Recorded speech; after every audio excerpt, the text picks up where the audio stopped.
नमस्ते दोस्तों, जया एकादशी व्रत विधि, कथा, महात्म, पूजा विधि, पूजा सामग्री। दोस्तों, माघ मास के शुक्ल पक्ष की एकादशी को जया एकादशी कहते हैं। इस बार ये व्रत 16 फरवरी शनिवार को है।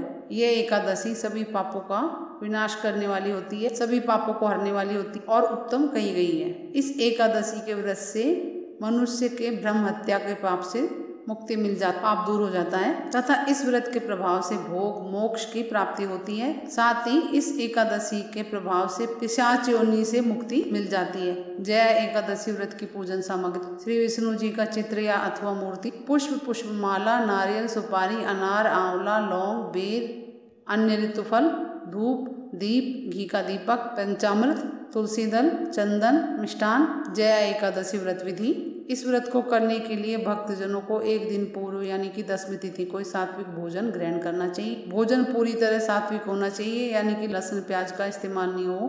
अब एकादशी तिथि के दिन सुबह उठकर अपने नित्य कर्मों से निवृत्त हो जाएं। स्नान करके स्वच्छ वस्त्र धारण कर लें। पूजा गृह अथवा पूजा स्थल को शुद्ध कर लें। सभी पूजन सामग्री इकट्ठा कर लें। पाटा या चौकी पर वस्त्र बिछा के भगवान विष्णु की प्रतिमा अथवा तस्वीर स्थापित कर पूजन सामग्री भी रख लें। दीपक जला लें, घी का कलश में जल भर के रख लें। संकल्प करें, राइट हैंड में पुष्प लेके, सिक्का लेके, जल लेके संकल्प करें। नीचे दूसरा हाथ लग, नाम बोलें, गोत्र बोलें, वार बोलें, नक्षत्र बोलें, तिथि बोलें, राज्य बोलें, देश बोलें, मकान नंबर बोलें, मनोकामना बोलें। भगवान विष्णु के पास छोड़ दें, हाथ धो लें। भगवान विष्णु की पूजा करें। मूर्ति है तो पंचामृत से स्नान करा लें, अथवा तस्वीर है तो कलश में जल भराओ, उसमें पुष्प डाल के स्नान करा ले, छींटे लगा ले। वस्त्र पहनाए, वस्त्र नहीं हो तो मोली पहना दे। चंदन का तिलक लगा दें, पुष्पमाला अर्पित कर दें, पहना दें। धूप दीप भी दिखाएं, तुलसी दल चढ़ा दें।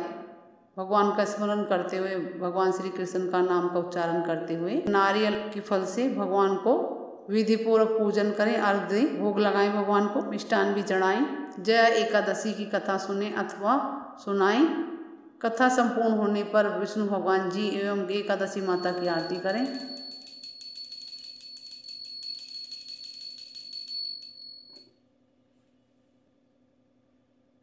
उपस्थित जनों में प्रसाद वितरण करें, ब्राह्मणों को दान दें। सारा दिन विष्णु भगवान का नाम जपें, सारी रात भगवान का कीर्तन एवं जागरण करें। अगली सुबह उठकर नित्य कर्म करके स्नान करें एवं विष्णु जी का पूजन करें। ब्राह्मणों को दान दें, तत्पश्चात भोजन ग्रहण करें। अगर आप चाहें तो विष्णु भगवान के साथ माता लक्ष्मी का पूजन भी कर सकते हैं, क्योंकि हिंदू धर्म में एकादशी को भगवान विष्णु और माता लक्ष्मी की कृपा के लिए किए जाने वाले सबसे बड़ा व्रत बतलाया गया है। एकादशी व्रत का महत्व बता रही हूँ। यह व्रत जीवन के समस्त भोग विलास, ऐश्वर्य, सुख, संपत्ति, उत्तम जीवन साथी और श्रेष्ठ कार्य व्यवसाय पाने के लिए किया जाता है। प्रत्येक माह में 2 एकादशी व्रत आते हैं। इस तरह एक वर्ष में 24 एकादशियाँ आती हैं। अधिक मास होने पर इनकी संख्या 26 हो जाती है। वैसे तो वर्ष भर की एकादशियों का व्रत किया जाना चाहिए, लेकिन जो जातक पूरे साल की एकादशी का व्रत नहीं कर पाते, यदि वह मात्र 2 एकादशियाँ कर लें तो उनके सारे मनोरथ पूरे हो सकते हैं। यह 2 एकादशियाँ हैं, जया एकादशी और विजया एकादशी। ये दोनों एकादशी लगातार आती है। इन्हें करके जीवन के प्रत्येक क्षेत्र में जय और विजय हासिल की जा सकती है। जया एकादशी माघ मास के शुक्ल पक्ष में आती है।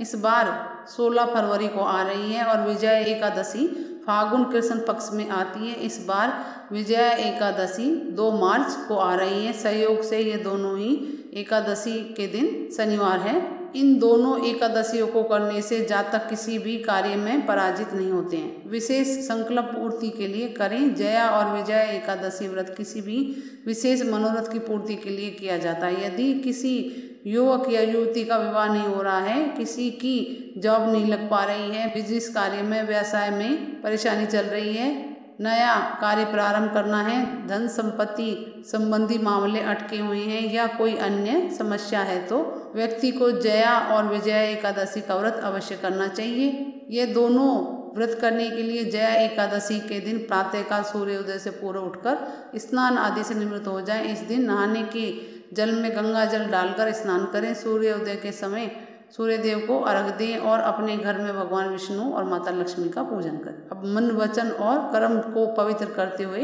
अपने किसी अभिष्ट कार्य की पूर्ति के लिए पूर्ण मंत्र उच्चारण के साथ इन दोनों एकादशियों का व्रत का संकल्प करें। इसके बाद पूर्ण श्रद्धा भक्ति के साथ दोनों एकादशियों का व्रत करें। पूर्ण व्रत होने पर क्या करें? जया और विजया दोनों एकादशियों का व्रत पूर्ण करने के बाद विजया एकादशी के अगले दिन यानी कि फागुन मास के कृष्ण पक्ष की द्वादशी यानी कि 3 मार्च के दिन प्रातःकाल किसी पंडित जी को पत्नी सहित बुलाकर एकादशी व्रत का पारण करवाएं। उसके लिए व्रत पूर्ण होने का पूरा विधान पंडित जी से करवाएं। पंडित जी को पत्नी सहित भोजन करवाएं, साथ ही अपनी क्षमता के अनुसार गरीबों को भोजन करवा सकते हैं। ये होंगे व्रत के लाभ। जया और विजया एकादशी व्रत करने से जातक के जीवन की समस्त इच्छाएं पूर्ण होने लगती हैं। जिस विशेष उद्देश्य की पूर्ति के लिए व्रत किया जाता है वह शीघ्र ही पूरा हो जाता है। धन संपत्ति, सुख, वैभव, ऐश्वर्य, भोग, विलास की सभी वस्तुएं जातक को सहज ही उपलब्ध होने लगती हैं। मान सम्मान, पद, प्रतिष्ठा प्राप्त होती है। जॉब में प्रमोशन, बिजनेस में प्रॉफिट होने लगता है।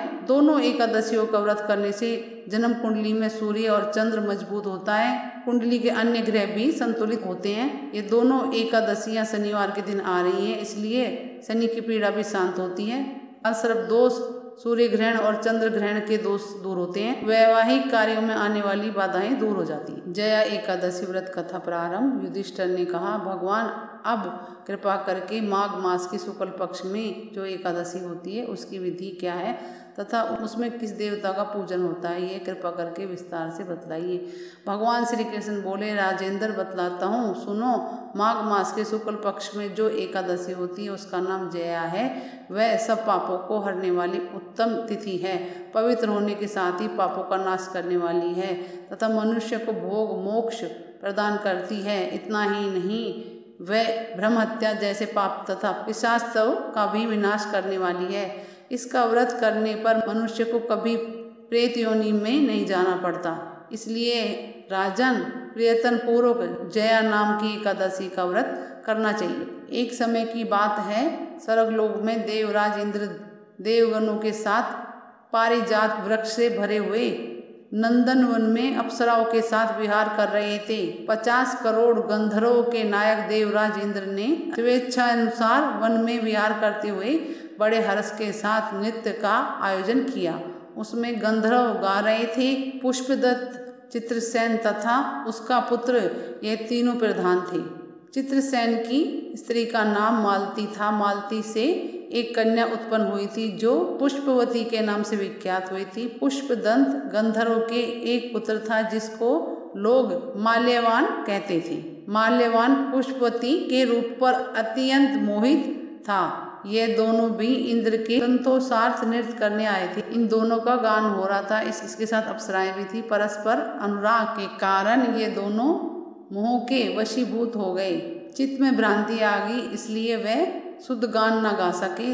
कभी ताल भंग हो जाता और कभी गीत बंद हो जाता था। इंद्र ने इस प्रसाद पर विचार किया और इसमें अपना अपमान समझकर वह कुपित हो गए थे। अतः इन दोनों को श्राप देते हुए बोले, ओ मूर्खों, तुम दोनों को धिक्कार है। तुम लोग पतित और मेरे आज्ञा को भंग करने वाले हो।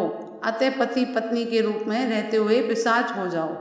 इंद्र के इस प्रकार श्राप देने पर इन दोनों के मन में बड़ा दुख हुआ और वह हिमालय पर्वत पर चले गए और पिशाच योनि को पाकर भयंकर दुख भोगने लगे। शारीरिक पातक से उत्पन्न ताप से पीड़ित होकर दोनों ही पर्वत की कंदराओं में विचरते रहते थे। एक दिन पिशाच रूपी माल्यवान ने अपनी पिशाचनी पत्नी पुष्पवंती से कहा, हमने पिछले जन्म में कौन सा ऐसा पाप किया है जिससे यह पिशाच योनि प्राप्त हुई है। यह योनि बहुत ही दुख देने वाली है, अतः हमें प्रयत्न करके इस पाप से बचना चाहिए। इस प्रकार चिंता मगन होकर वह दोनों दुख के कारण सूखते जा रहे थे। देव योग से उन्हें माघ मास की एक एकादशी तिथि प्राप्त हो गई। जया नाम से विख्यात तिथि जो सब तिथियों में उत्तम है आई। उस दिन उन दोनों ने सब प्रकार के आहार त्याग दिए, जलपान तक नहीं किया, किसी जीव की हिंसा नहीं की, यहाँ तक कि फल भी नहीं खाया। निरंतर दुख से युक्त होकर वह एक पीपल के समीप बैठे रहे।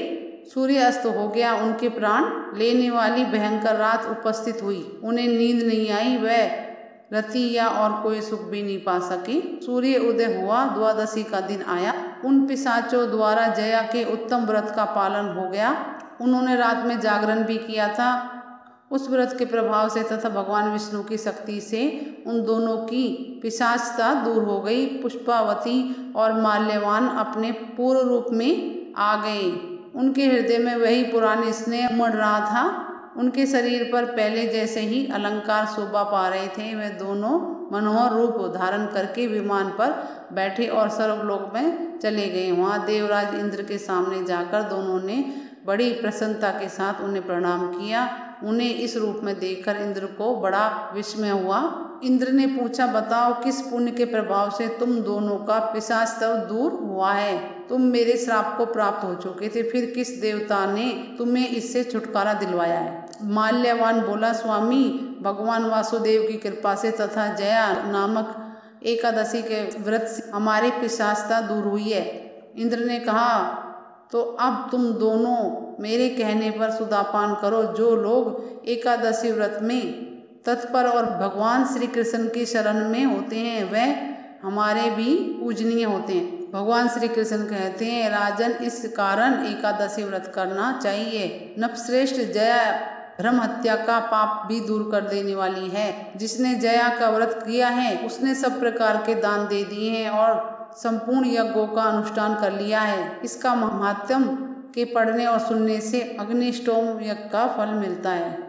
जया एकादशी का पारण टाइम 17 फरवरी 7:02 से 8:10 तक, क्योंकि 17 फरवरी को 8:10 तक की द्वादशी है, इसलिए शुभ मुहूर्त में पारण अवश्य कर लें। श्री विष्णु भगवान की जय, एकादशी माता की जय। और कुछ पूछना है दोस्तों, कमेंट्स करके पूछे। मेरे चैनल को लाइक करें, सब्सक्राइब करें, शेयर करें। नमस्ते दोस्तों।